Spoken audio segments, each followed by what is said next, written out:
All right, we are recording, and let me see. This is gonna be the first video for new week. It's gonna be kind of fun. We'll see. I have no idea how well these videos are gonna go, but that doesn't matter to me. I'm still gonna keep doing it because they're fun. So yeah, chapter 7. Just finished that. Um, what's interesting? I was actually not surprised. I was surprised because I don't know why I'm saying not surprised.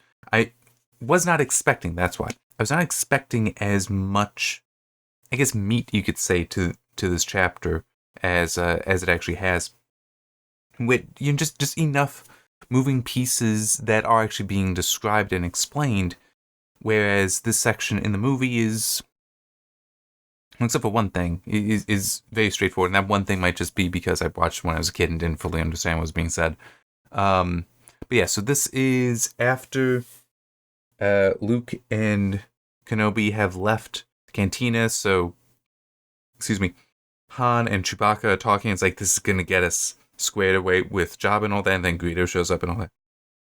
Through to Leia being told, so they've all blasted off from Tatooine. Leia being told by Tarkin that he's going to destroy Alderaan. There's various things to cover in there. Yeah, let's talk about Greedo first. It doesn't specifically state that Han shot first, though potentially it might be Han just killed him straight up, that Greedo didn't even get a shot off. Because one line that does have in there is that basically everyone in the cantina knows who Han is, and is like, yeah, you don't let him hide his hands. Because if you do, that means he will get to his gun. So Greedo is stupid, and Han is a survivor. Is the simplest way to put it. And the whole them changing it so Han doesn't shoot first, it really does change the character, especially compared to the book. Because in the book, no, absolutely he would shoot first. His interpretation is Greedo wants to kill him, and Greedo thinks he's supposed to kill him, which is also brought up later when Han is talking with Jabba, which is one scene that was cut from the movie originally, but in the special editions they put it in, and is not as good as what's in the book. And in the movie it's also not really necessary. But it does talk about there that Jabba was like, no, Greedo was just supposed to talk to you. He was not supposed to do this. And Han's like, well, he thought he was supposed to kill me. So, yes, I killed him. That interaction is a bit better. I think even better than what they did put in the movie. I mean, what they added in, they probably did that for comedic effect. And it's like, no, we don't need that. There is the humor to it in in the book is really just what the specific words are that they're saying, but it still is pretty clear the power dynamic here. Jabba is more powerful, and he can absolutely have Han killed at any moment. But Han is of benefit to him, and he is saying things that he likes him, and it's like, the whole, it's like, he does like Han, but it's all very practical for him. He's the best smuggler. That's the only reason he's in debt already. And Jabba's very clear on that. Because, the whole, I may still have need of you. That's what's keeping him alive. But he still is, saying things as though, yes, I like you and all that. But Han is not that dumb. He'd be aware that, no, it's, that he is being threatened, I guess is the way to put it. Han is aware of it. Yeah, so anyway, one other thing that I do find interesting is that Greedo speaks with a translator in the book. So that's different from in the movie, because in that they have subtitles for what he's saying, so it's just that Han understands what he's saying, and we don't, so it's being put there. So that just a small difference, and I can understand that in trying to have the character of the world with these other languages. I can understand that, but it is technically a little different in the book. But his physical description, oh no, that's basically exactly what it is in the movie and in the book. That's very consistent. Okay, so 2 things about Luke here. He still is definitely running away because he's upset about what all has happened and all that. He's absolutely trying to run away from his past. And that's even demonstrated when it's like, okay, let's just sell the speeder. And he's like, yeah, that's fine. Because it is remarked in the book that the speeder is like his only connection to his past. Yes, his past of like, half a day ago, but still, it's the only thing of his that's left. Since with the homestead being burned, it's not like he has any possessions left there. It would be what is on him and what is with him, which was the speeder. So he gets rid of that. Everything is clean slate, all that, and that's what he wants because, as I said, he's running away. But later, when he actually does sell it, he does look back at it, as a kind of, that is his past, and he is leaving it. It is gone now. And, very much you can't go home again. It's true in other circumstances, but here even more so because he has given that up, but it's also necessary for him to move forward. I just have 3 things left here. Hopefully I can do them quickly. One is, something that people make fun of in A New Hope is the whole, why is it that the stormtroopers, when they're going through Mos Eisley, aren't opening the locked doors or forcing them open or whatever? In this, they don't say anything like, doors locked, move on to next. They don't say that. But is what they do. But there's also, there's a person there that also draws their attention away. But I also just want to point out, it makes sense that they would not be forcing the door open or anything. Because, no. They need to cover as much ground as possible. Because maybe they are behind that door. They are. Maybe they're not. Are you going to waste your time trying to get in there when you could be spending the time going down another street, looking into another door that is open? I mean, it makes sense that they do keep moving. Especially because there would be multiple groups. So they could have somebody else later on, because they have to come out eventually. If you just keep looking, you're more likely to encounter them. So, yeah. But it's slightly different in the book. It technically gives a better reason for why they left. Another thing talks about some technology in here that I actually kind of like. This is a paragraph on page 129. The mathematics of space drive was simple enough even to Luke. Anti-grav could operate only when there was a sufficient gravity well to push against, like that of a planet. Whereas superlight, I'm glad they changed the name of that one, superlight travel could only take place when a ship was clear of that same gravity. Hence the necessity for the dual drive system of any extra system craft. I don't care for the words that they were making up here, but I do understand them. And it is definitely interesting, the idea that you would have sublight and light speed engines. They operate so differently that you need them to work at all. That light speed cannot be used when in a gravity well, which, by the way, is consistent with other things until you get to the sequel trilogy, because sequel trilogy is stupid. Sorry, I will explain that in a little bit. Then the sublight I find it interesting that it's identified as anti-grav here. So that means that the way it works is against gravity. So it's literally useless once you're outside of gravity. Yeah. But that's when you would also be like, yeah, I'll pull out the light speed drive. So I do find that very interesting, that description there. Because that also potentially is... Actually, now I'm curious. How are they going to explain that? Because when the Millennium Falcon drops out in what'll be the next chapter or the chapter after, where they expect Alderaan to be, but instead it's just debris, which technically the total mass there will still be producing gravity, but let's ignore that for the moment. They'd be lost in the middle of space. How'd they move? I mean, if light speed is the only way for them to move, then they'd have to do a light speed jump. But instead, if they want to move at sublight speeds, they don't have any mechanism to do so because there shouldn't be enough gravity. That is interesting. That is a flaw there. Or there has to be a third mechanism for travel. I find that interesting. I like the tech stuff and exploring that and seeing like, oh, well, isn't that a weakness there? Maybe it will be explained to you. I'm just going to quickly look.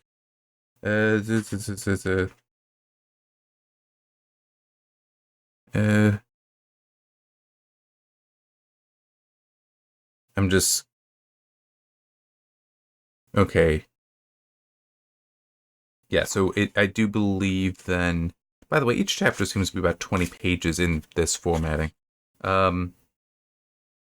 Okay, so yes, it does look like they will be arriving. I don't know how much there may be in there, because It's been a while since I watched the movie, and it's also, you don't know what is just additionally in the book that didn't make it into the movie. So no, it looks like they will be arriving there. So I may get that answer in the next chapter. And there was, I want to say there was something else. Oh yeah, just with the sequel trilogy. Can that be my official opinion on it? I don't want to talk about it. But yeah, just certain elements of that, I just, some of it is really stupid. But going to something that would be far better, some of the 90s, a game, Star Wars Rebellion. And it is actually kind of interesting. They had a ship class. It was actually called for the Imperial side. This is a 4X game. Star Wars Rebellion. An interdictor class Star Destroyer. It's a smaller Star Destroyer, but it has a gravity well generator that prevents lightspeed from working. Well, now it does specifically say why that lightspeed isn't to work in that.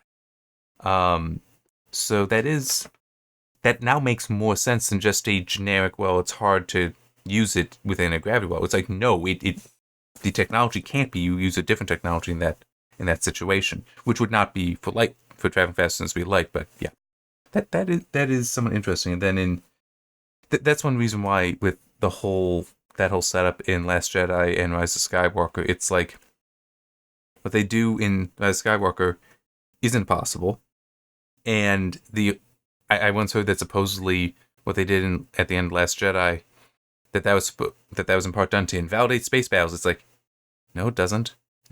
If you have an interdictor, that handles it. And technically, I think Class 2 Imperial Star Destroyers have a gravity well generator built in, so that's something that wouldn't work if those are present and active. And there's other things. I'm thinking, yeah. Anyhow, worry about that. Actually, never, because I never want to watch those movies. And if those novelizations exist, I ain't reading them. Not doing it. Because those are bad. Those are bad stories. Anyway, one last thing, which is Tarkin interacting with Leia, which is actually fairly interesting because, as I mentioned previously in the previous chapter, it is set up there that Tarkin is just going to destroy Alderaan no matter what happens. But it's still, the specific conversation is different between them, but only slightly. The movie has it very right, and I have to look him up. I'm sorry. I have to look him up, because I should remember his name. The actor who plays Tarkin.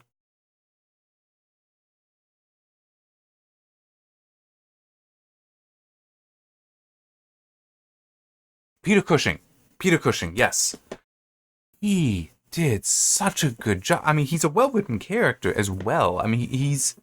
One thing that is fun with evil characters is letting them talk, because it's almost like they have a certain elegance, a certain charm within themselves, because they're just doing what they want to do. They don't have immorality constricting them, so they will just simply say things. And it is written pretty well there, and he performed it so well.